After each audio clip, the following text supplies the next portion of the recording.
ماسيو لاتور شاب فرنسي من باريس وعمره 24 سنة. كانت لحيته خفيفة فقرر ان هو يزرع شعر دقنه، فاتفق مع دكتور تركي من خلال الانترنت، وده لان تركيا مشهورة جدا في زراعة الشعر وعمليات التجميل. ماسيو سافر وعمل العملية، وبعدها وجد ان لحيته غير منتظمة والشعر بيطلع بزوايا مختلفة، لدرجة ان المصادر بقت بتقول ان هو شبه الانفد. الشعر واقف وطالع يمين وشمال، كانت في حروق في دقنه بسبب العملية، وعاش 3 شهور في عذاب ومشاكل في النوم. ده غير ان شعر رأسه بدأ يقع بشكل غريب، وبقى فيها بقع مدورة في الاماكن اللي اخذوا منها الشعر اللي زرعوه في الدقن. ماسيو بعدها حس ان هو مشوه بالكامل وانتحر بسبب كتر التنمر عليه. بعدها عرفوا ان الدكتور التركي اللي اجراله العملية سمسار عقارات ومالوش علاقة بالطب نهائي. قولولي بقى استفدتوا ايه من قصة ماسيو؟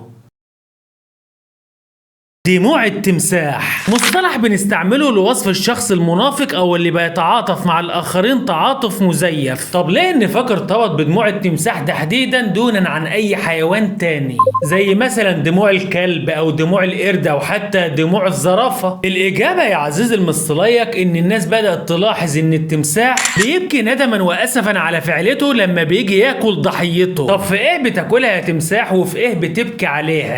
هو انت مثلا بتقول للضحية سامحيني انا لو عليا مش عايز اكلك، بس انت عارفه الجوع كافر؟ نرجع للسؤال المهم، هل التمساح منافق فعلا؟ وايه سبب دموعه دي؟ العلماء وجدوا ان التمساح لما بيجي ياكل بيفتح فكه بشكل قوي فبيضغط على الغدد الدمعيه، ووقت التهام الفريسه بتدخل له كميه هواء كبيره جدا من خلال الجيوب الانفيه، فبالتالي بيبدا بالبكاء ودموعه تبدا تنزل.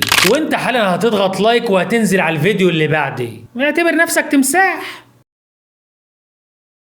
تعرف ان اللون الاحمر ممكن يقتلك وكمان يدمر حياتك؟ من فترة اصدرت هيئة الغذاء والدواء بيان بمنع وتحريم استخدام المادتين دول، ودول يا سيدي الصبغة الحمراء اللي بتستخدم في اي طعام لونه احمر. طب ليه منعوها؟ لانهم اكتشفوا ان هي بتسبب سرطانات في القولون والمعدة وبتأثر بالسلب على سلوك الاطفال. طب المادة دي موجودة فين في الاكل؟ اي اكل او اي شرب من صنع الانسان لونه احمر او بينك او مشتق المادة دي بتكون موجودة فيه، زي الحلويات والجيلي والمشروبات والعصائر بطعم الفراولة. ده غير الصلصة الجاهزة والكاتشب والمشروبات الغازية اللي لونها أحمر، واللانش والكورن فليكس الألوان وغيرهم كتير.